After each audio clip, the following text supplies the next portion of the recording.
টাকা ধার দিয়েছেন কিন্তু ফেরত পাচ্ছেন না। কি করবেন এখন? চলুন জেনে নিই। কয়েকটা কৌশল আছে টাকা ধার দেওয়া টাকা উদ্ধার করার কয়েকটা কৌশল আজকে আপনাদের কাছে শেয়ার করব। তো এই আজকালকার যুগে বর্তমান সময়ে টাকা ধার দিলে বিপদে পড়া। টাকা ধার দেওয়া মানে হচ্ছে বিপদে পড়া। আপনি একজনের উপকার করবেন, সে আপনাকে বিপদে ফালাবে। আপনার সময় মতন টাকাগুলো আর ফেরত পাইবেন না। আর যদি চাইতে যান, একটু কড়া করে চাইতে যান, বলবেন যে আমি কি পলায় গেছি দেশ থেকে? আমি কি আছি তো? আমি তো দিব তো টাকা। মানে কত যে তালবাহানা, কত যে সমস্যা, দুনিয়ার বুকে যত সমস্যা তখন তার উপরে এসে ভর করে। তো এই জন্য টাকা পয়সা ধার দিতে একটু সাবধান, বুঝলেন? নয় আমরা যখন টাকাটা ধার নেওয়ার সময় আসে তখন কাকুতি মিনতি করে কান্নাকাটি করে বিপদ এটা সেটা বলে টাকাগুলো ধার নেয়। আমিও এরকম একটা বিপদে পড়ে গেলাম। আমার কাছে একজন এসে বললো যে আমার কিছু টাকা ধার দে, আমার ওয়াইফের সমস্যা। তা আমিও সরল মনে দিয়ে দিলাম কান্নাকাটি করে। আজকে ১.৫ বছর টাকাগুলো উদ্ধার করতে পারতেছি না। কিছু মানুষ আছে স্বভাবগত কারণে এরকম, আর কিছু আছে অভাবের কারণে দিতে পারে না, হয়তো সবসময় হাতে টানা খিচা পড়েই থাকে। আর কিছু আছে অভ্যাসগত এরকম, টাকা ধার নিয়ে আর টাকা দেওয়ার কোনো কি মানে তাদেরকে এটা যে পরিশোধ করা লাগবে এরকম কোনো মন মানসিকতায় থাকে না।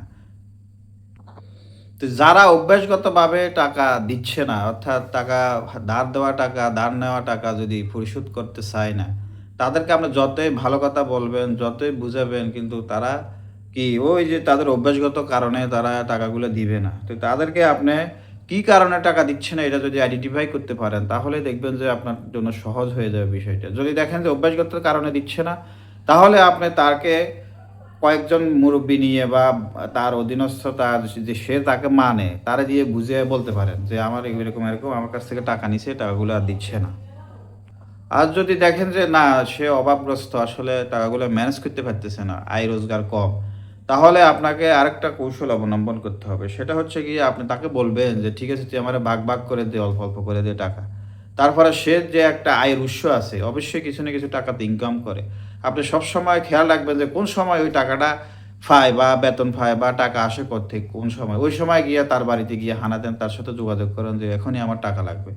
দ্বিতীয়ত হচ্ছে আপনার মূল্যবান কোনো জিনিস যদি থাকে তার ঘরের ভিতরে বা বিক্রি করার মতন বা কোনো কিছু যদি থাকে, আপনি বলেন যে এটা বিক্রি করে টাকা দাও, অথবা আপনি নিজে গিয়েই বলবেন যে তুই আমার এই তোর এই এটা বিক্রি করলে আপাতত এটা বিক্রি করে দে, তুই এটা বিক্রি করে আমার খুব জরুরি দরকার, আমাকে টাকাটা দিয়ে দে।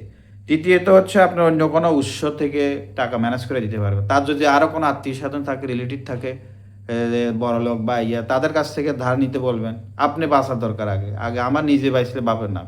তাহলে আপনি কি করবেন, তাকে বলবেন যে আত্মীয় স্বজনের কাছ থেকে টাকাগুলা ধার করে হইলে আইনা দে, আমার এখন বিপদ দরকার। আর নতুবা যদি লাস্ট পর্যন্ত না পারেন, তাকে কোনো এনজিওতে উড়িয়ে দেন বা কোনো ঋণে যারা কিস্তি দেয় বা কোনো ব্যাংকে যারা ঋণ দেয় সেরকম একটা ঋণ করে দিয়ে হইলেও আপনি টাকাটা উদ্ধার করে নিয়ে নেবেন। নিজের কষ্টের টাকা আগে নিজে বাঁচতে হবে। সে কি করব না করবে সেটা তার বিষয়। নিজের কাছ থেকে যদি আপনি উদ্ধার হতে চান, তাহলে আপনি আপনার ঘাড়ের দানাটা আপনি অন্যের ঘাড়ে উড়ে দিলে, বুঝলেন না, আপনি নিজে বাইসে গেলেন। তো এরকম কইরা আমি আমার যে টাকাটা আমি পরে লাস্টে না পারি, আমার ওই যে লোকটাকে বললাম যে যার কথা বলতেছিলাম, তার কাছ থেকে আমি এভাবে কইরা তারা একটা এনজিওর মধ্যে উঠাইয়া দিয়ে আমি তারপর আমার টাকাটা উদ্ধার করছি, বুঝছেন? তো এই হচ্ছে দুনিয়ার যুগের কথা। এই হচ্ছে বর্তমান পরিস্থিতি। যে কিভাবে মানুষকে টাকা ধার দিবেন আর কিভাবে কি করবেন সেটাই বুঝতেছি না। বর্তমান যুগে টাকা ধার দেওয়া আর সম্পর্ক নষ্ট করা একই কথা।